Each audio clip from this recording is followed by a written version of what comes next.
नसीराबाद छावनी परिषद के वेरिट बोर्ड की बैठक छावनी परिषद सभागार में बोर्ड अध्यक्ष ब्रिगेडियर हरीश कुमार की अध्यक्षता में आयोजित हुई, जिसमें बोर्ड सचिव एवं छावनी परिषद के मुख्य अधिशासी अधिकारी डॉक्टर नीतीश गुप्ता एवं मनोनीत सदस्य सुशील कुमार गदिया सहित परिषद स्टाफ मौजूद रहा। बैठक में मुख्य अधिशासी अधिकारी डॉक्टर नीतीश गुप्ता ने बताया कि आज की बैठक में नगर में लंबे अरसे से लंबित चल रहे विकास कार्यों को सहमति प्रदान की गई, जिसमें लाल डिग्गी तालाब और बस स्टैंड के बीच स्थित जमीन पर आधुनिकतम खेल मैदान करीब 50 लाख रुपए की लागत से बनाया जाएगा। वहीं डाक बंगले के आगे पटेल मैदान की ओर चौपाटी बनाई जाएगी। विधायक रामस्वरूप लामा ने इस चौपाटी प्रोजेक्ट के लिए विधायक कोष से धन देने के लिए आश्वासन दिया है। इसी क्रम में पटेल उद्यान में बने पुराने ट्रैक को तोड़कर 16 लाख रुपए की लागत से नया ट्रैक बनवाया जाएगा। बस स्टैंड के सामने अतिक्रमण हटाकर जगह खाली करवाई गई है, उस पर पार्किंग बनाकर उसकी नीलामी की जाएगी ताकि टैक्सी, टेम्पो तथा अन्य कॉमर्शियल वाहनों के लिए निश्चित पार्किंग सुविधा उपलब्ध हो सके।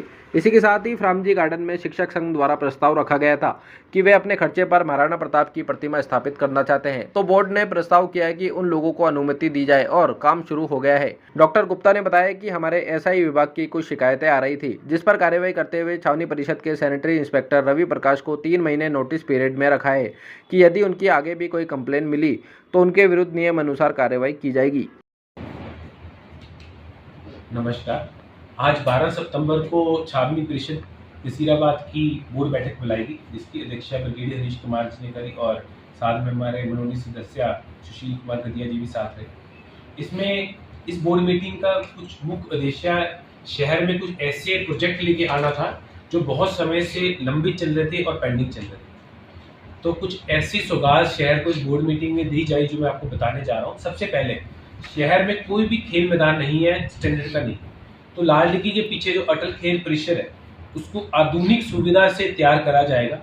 लगभग 50 लाख की लागत से ये अगले 4-5 महीने में एक बहुत अच्छा खेल मैदान तैयार हो जाएगा।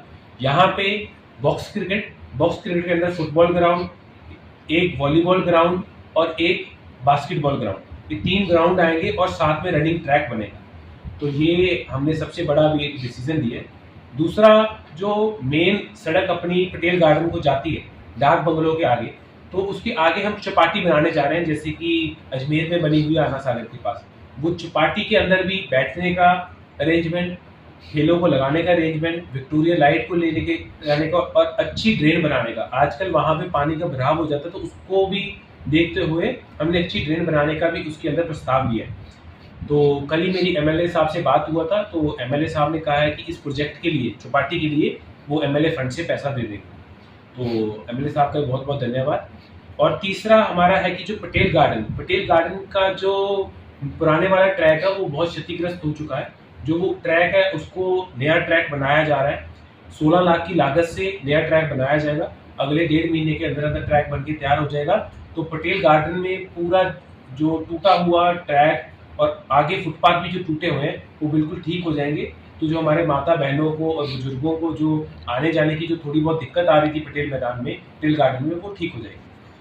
चौथा, जो हमने बस स्टैंड के पास सामने पार्किंग दी थी, तो हमने कुछ महीनों में, आपने देखा होगा, हमने अतिक्रमण जो तोड़ के कुछ एरिया खाली करवाया था।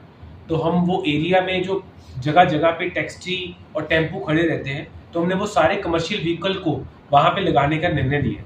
तो बोर्ड अभी ऑक्शन करेगा उस जमीन की, तो उस जगह पे जितने भी टैक्सी वाले हैं और जितने भी टेम्पो वाले हैं, मैं उनसे अनुरोध करता हूँ कि शहर के ब्यावर बस स्टैंड, जो हमारे मेन बस स्टैंड के आगे ना खड़ा करके उस जगह पे खड़ा करीजिए, ताकि शहर में एक स्वच्छ शहर की व्यवस्था बनी रहे।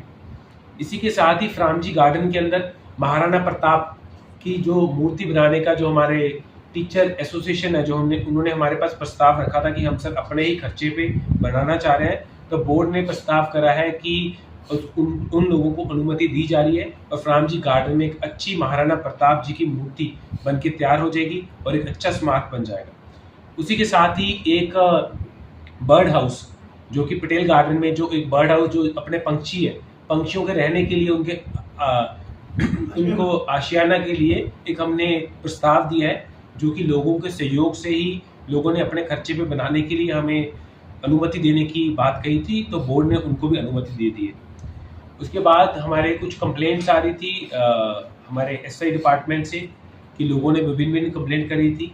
तो हमने अपने एक सैनिटरी इंस्पेक्टर को एक 3 महीने के नोटिस पीरियड पे भी रखा है। रवि प्रकाश उनका नाम है, कि उनको 3 महीने के नोटिस पीरियड पे रखा है कि अगर उनकी आगे से कोई कंप्लेंट आती है तो उनका उचित डिसीजन जो भी बोर्ड समझेगा लिया जाएगा। और इसी के साथ ही मैं लोगों से